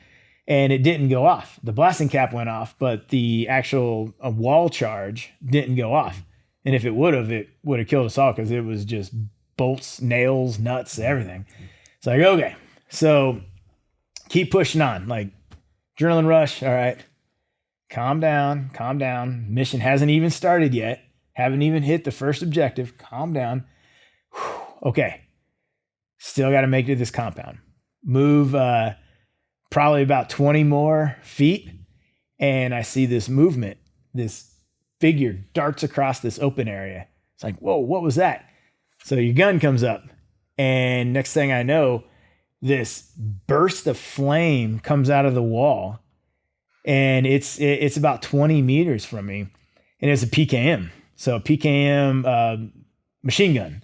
So 7.62 just starts all around us. Rounds are coming in everywhere, and it's 1 o'clock in the morning. So they can't see us, but we can see them. We have night vision. And then, well, I didn't realize this. They also had limited night vision. So this PKM opens up, and then this entire side of the compound wall opens up. AKs just blasting at our position. So and under night vision, it just flashes everywhere. You got AK over here, and then RPG fires off. It's like, holy shit, man. We're pinned down in the orchard, and the remainder of the element was still making their way to the orchard because you clear ahead of the main element. And so they're pinned down too because the Taliban had put up what we call a L-shaped ambush. Pretty good. And so we're cut off in the orchard. And then over ICOM chatter, they're saying, hey, there's an American. He has the flashing helmet. And so I had an IR strobe or an infrared strobe on my helmet, which you can't see unless you have night vision. Well, the Taliban commander had night vision. So he was trying to put fires down on me. He was trying to coordinate fires onto me, and they yelled on the radio. They're like, Ryan, get that IR strobe off your helmet. And oh shit. So I tore it off and I threw it, as close as I can get to where the PKM was at to help our JTAC coordinate an airstrike onto that machine gun position. But yeah, we were pinned down, and RPG after RPG after RPG, and I caught the dragon. It was the most intense, adrenaline, scary. I mean, scary is not even the right word for it.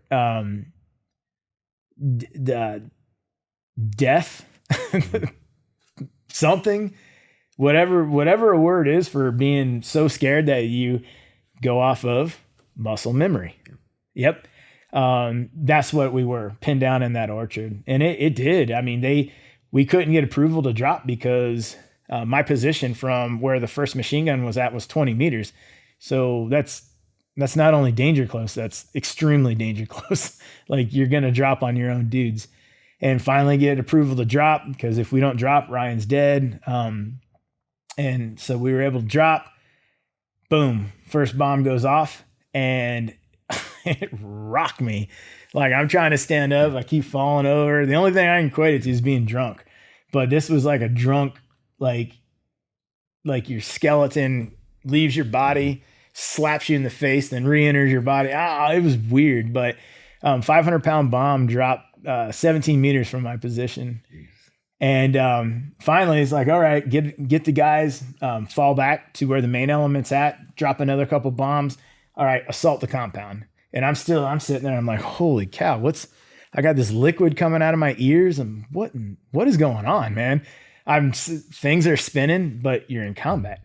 And so muscle memory takes over, and you're just left, right, left, right, left, right, same way you do in training, which is why we train the way we do. And that was the beginning of the mission. And so we ended up clearing all of the village. I think it was called Nyazula. We ended up clearing all of the village. We get to our LOA, or our limit of advance. I think it was like 1400, 2 o'clock in the afternoon. And it's like, all right, hey, let's get up on MWE, men, weapons, and equipment. And then we're going to fall back to the vehicles. We've cleared the village, mission complete. And there was IEDs everywhere. There was tunnels. There was fighting positions. There was World War I style trenches. I was just like, holy cow. I mean, were you guys expecting anything? Maybe. Yeah. But we're at the LOA, and one of the commandos, Afghan commandos, comes up to me with a Terp, and he's like, hey, we have word, we're seeing people that are coming this way. It's like, what do you mean people? Are they women and children? Are they men? There's no children. Okay.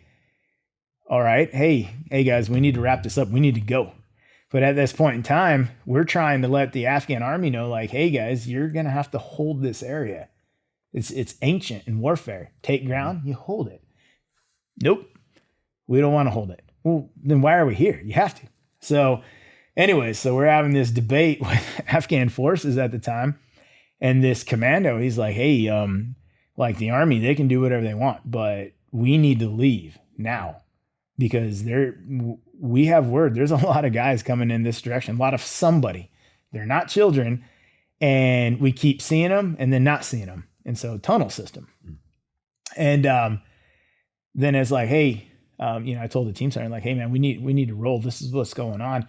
And it was like within a matter of seconds, the entire tree line, the entire mud wall that was, 50 feet in front of us, everything just erupted in flames, and PKM, RPGs, sniper fire, and dudes were dropping, and we just went for cover.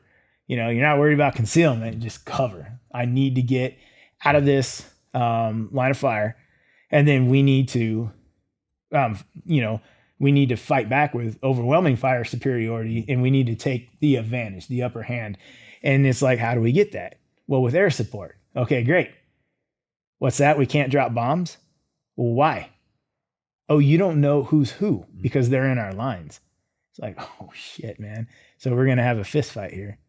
And so we did. I mean, we went 45 minutes without being able to drop bombs. Now planes would do show of force. That's when they fly over and they'll shoot flares or whatnot like that, or do low flyovers.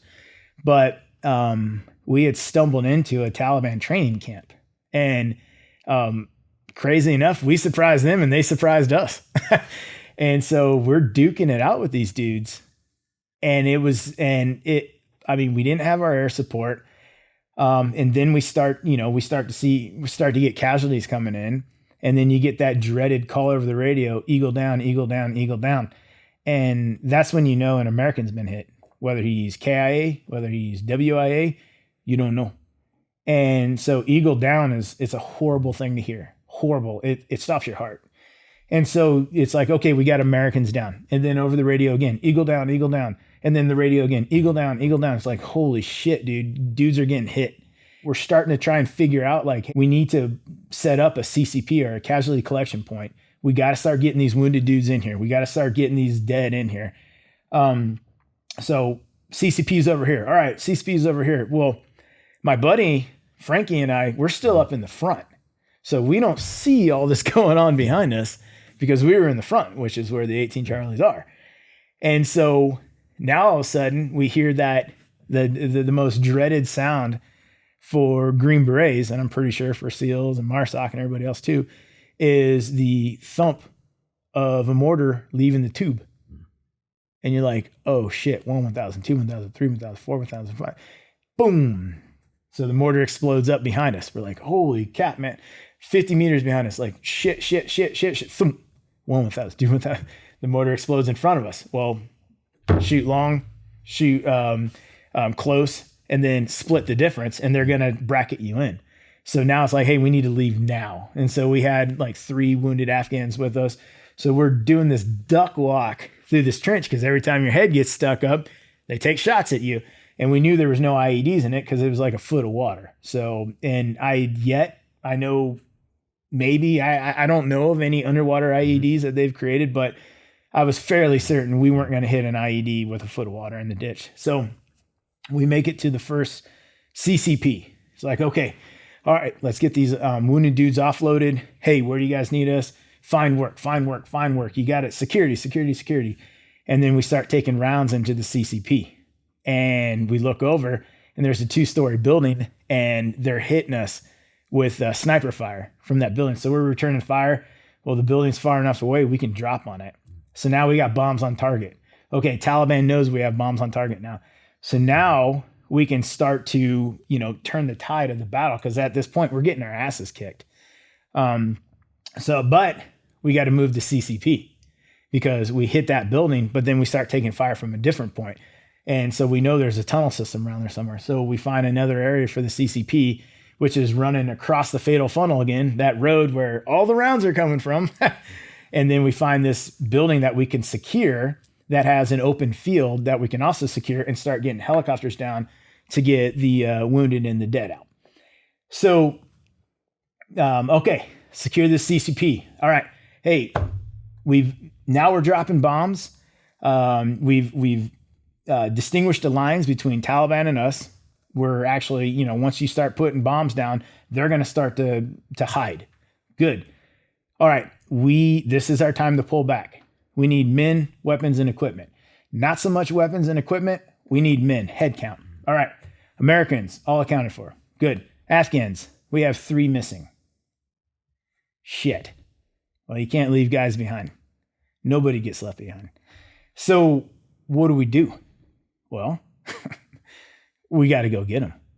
So it's back down that road again. Rounds going off everywhere. It's that fatal funnel again, and we're looking for dudes. So we go back to the old CCP. Boom, found 1 guy. Okay, now we were missing 2.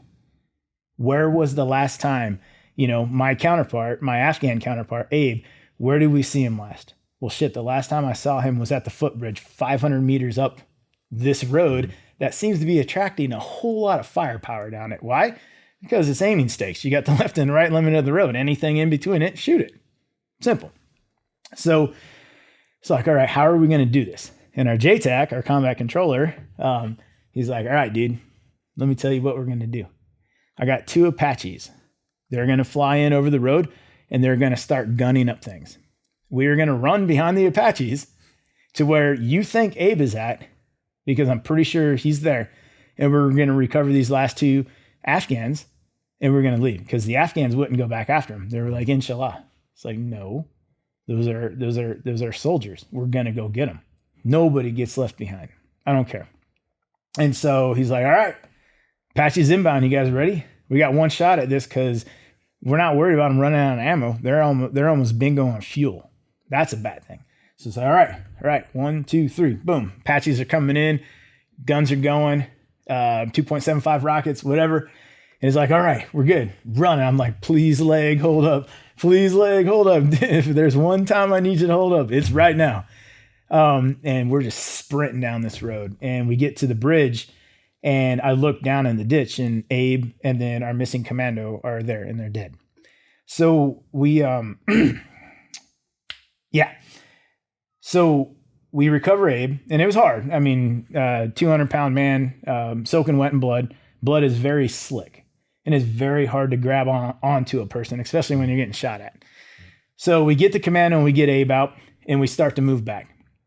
And we've turned the tide. Air support is pounding the crap out of Taliban reinforcements coming in, and so we get everybody back. So now we have all men. Nobody got left behind. And we pulled back, and we're able to get back to our fire base. And at the end, we had 18 Afghans wounded in action, 10 Afghans killed in action, and 4 Americans wounded in action. So it was we caught the dragon. Man, yeah. It boggles my mind. I mean, in the sense, I know you mentioned no man left behind, yep. But were there any points where they're like, oh, every American's accounted for, we're good? So I've served with some Afghans that would have died 5,000 times over again to recover an American, 100%. No, there was never a question. The question was brought up about, hey, is there another way to do this? But there wasn't. We have air support on our side right now. It's going to be dark in a couple hours. We have to do this now. We have to go get them now. Yes, it's dangerous. It doesn't matter. No one gets left behind. So no, it was never about, hey, should we go get them? It was, hey, how do we do them? How do we go and get them? And that's what the argument ensued until finally the JTAC was just like, hey guys, look, Apaches are inbound now. Let's go. It's like, roger that. Combat controller said, let's go. We're fucking moving. And because they control all air. They're brilliant. They're a death orchestra. They're heroes. Finally got to a point to where it's like, hey, look, man, you can plan something out. Excruciating details in the first round that's fired across your face. That plan goes to shit.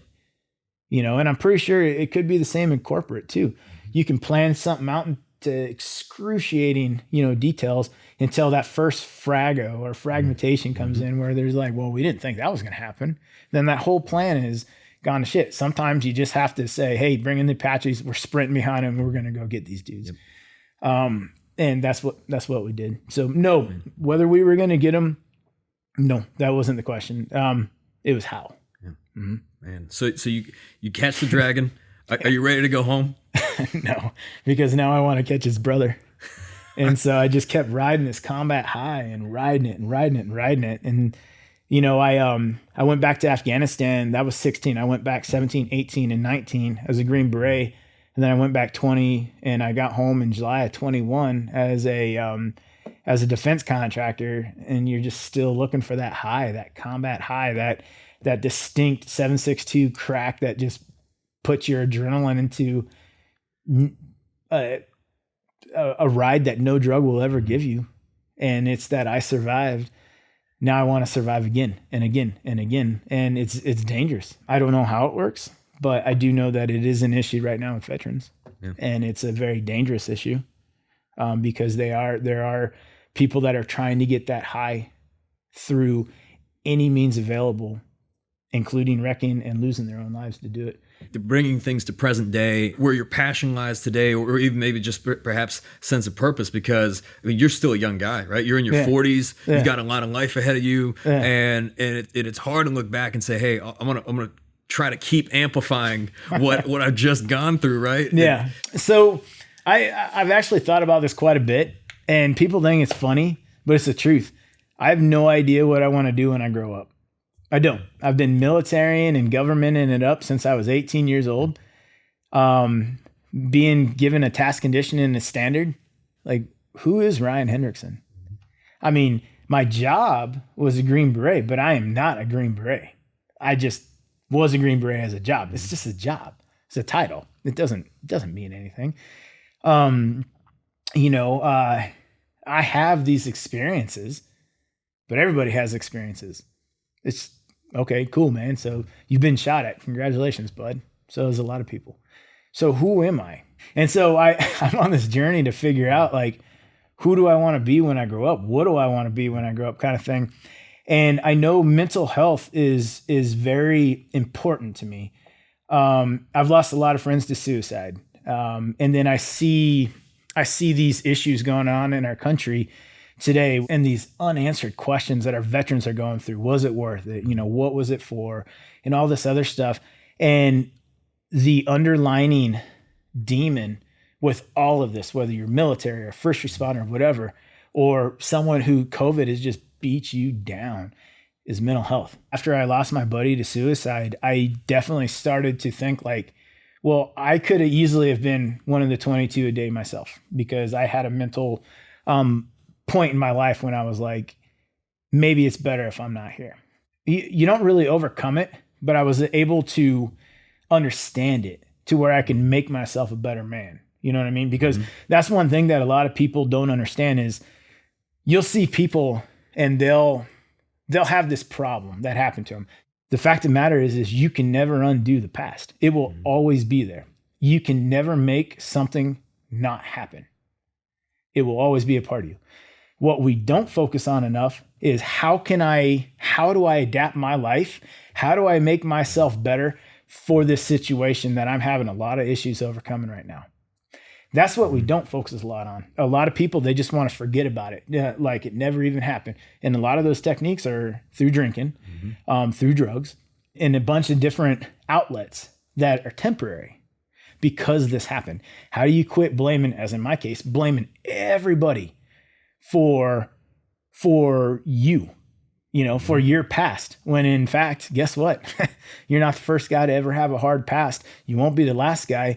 And you're not, like, you are such an entitled asshole right now that you think that other people need to worry about what happened to you. Get over yourself. Understand that, yes, it was bad what happened to you, but bad shit happens all the time. You are not so important to where everyone needs to know, And how about you get over yourself and you start to use, and this is what I'm trying to do now, is you start to use these situations to maybe help people. Because as you help people, you better yourself. You don't better yourself because I'm going to go do this and that's going to make me a better man. Not for me. Some people may. But I am starting to figure out that by helping people, it helps me. If that kind of makes sense. Yeah. There's a lot of people that will say that the best way to impact other people is is to start with yourself and be just a positive influence, an example of what is possible. Yep. Right? And the best way to impact people is because you've been there. Yeah. You can't talk to a guy that hasn't been there. It's like, well, no. I've never thought of suicide before, but I can tell you how not to think of it. Like, man, no, get away from me, dude. Let me talk to somebody who he's been in the dungeon. He's been to that point to where he's like, you know what? This is actually an option. That's a very dangerous point to be at because I've been there, you know? And it's now, how do we not get to that point? Yeah, life is hard. It is. It's really hard. But guess what? No one said it's going to be easy. And part of my stance about it, it's understanding. The minute you understand that you don't deserve shit, nobody owes you shit, you're not entitled to anything, life is hard and sometimes ugly and sometimes very brutal. And guess what? Just because you overcame this doesn't mean you're not going to get hit with something ever again. Oh, and by the way, don't forget, life still doesn't owe you anything. Work for it. The minute you understand that, the minute you can adapt that life can be ugly and it's going to chew you up and nobody cares. That's when life starts to become beautiful. That's when you can actually really start to live and help people, is when you understand that nothing is free. And guess what? Whether you like it or not, no one cares. And I tell this to veterans a lot because they're like, oh, you don't understand what I've been through, or you weren't there, or I defended your freedom so you can do, name whatever you hear. I hate it. I hate it when people go down that rabbit hole because you are alienating everybody around you. They want to say, you know, oh man, you don't understand. Thank you for your service. And they probably really mean it.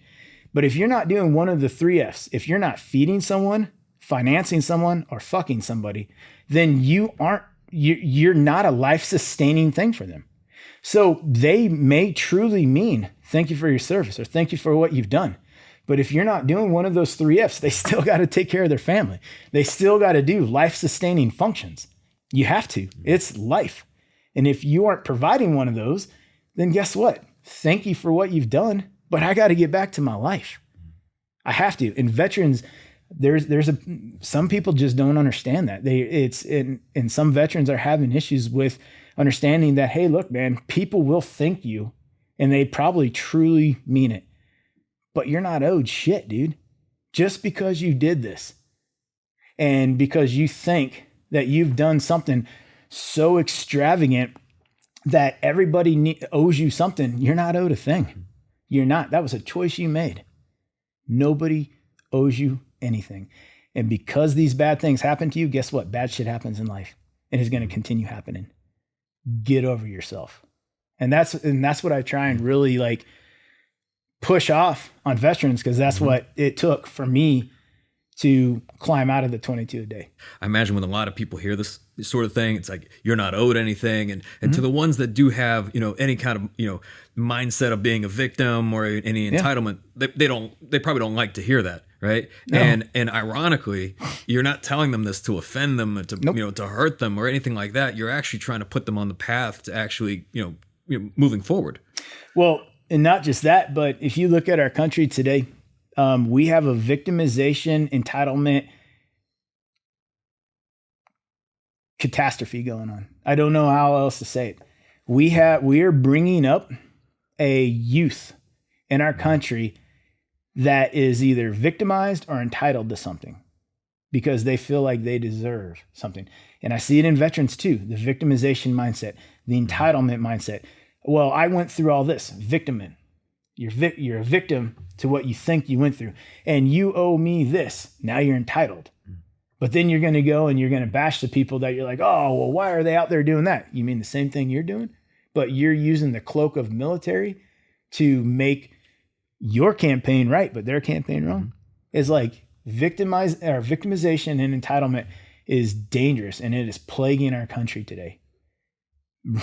Really bad, because everybody thinks they're owed something for free and life is supposed to be easy. How do you see this playing out, right? Are there points where, people want to have a sense of, accountability, right? They'll make the argument and say, hey, I just want accountability. I want something recognized. I want to bring about this change. And then, but there's a big difference between that and a mindset of entitlement. And there is a way to go about change that I agree with. I do agree that there are changes that need to be made. There's also a way of doing it. When you throw a temper tantrum because you don't feel that you're getting your way, instead of putting in the hard work to get your way or to get the changes that you want to enact, then you're being an entitled, victimized asshole. Because that temper tantrum, I'm going to burn down Portland, Oregon because I don't agree with whatever. And I say Oregon because I'm from Oregon. But there is a way to go about change. And it's not easy. And it's hard work. Because that's life. Life is hard work. And there are changes that need to be made, but it's hard work. And it can't just benefit you. It needs to benefit we, not me. Team mentality. Yeah. So Ryan, as we come to a close, this being the Game Changing Attorney podcast, what does being a game changer mean to you? I believe that game changers are the ones that look at everything we've done. You've helped better people. And so through writing the book, I feel that part of my game changer has been if one person read that book and they're like, you know what? Yeah, if he can do it, I can do it. And I know people have said that because I've gotten those emails. Then that's the game changer. It's no longer me, it's we. What can I do to help you? What can I do to make this better? And crazy enough, if we had enough we's and not me's, it's number one, contagious. And number two, we may not be in the shitstorm we're in right now. People starting to think about others instead of themselves.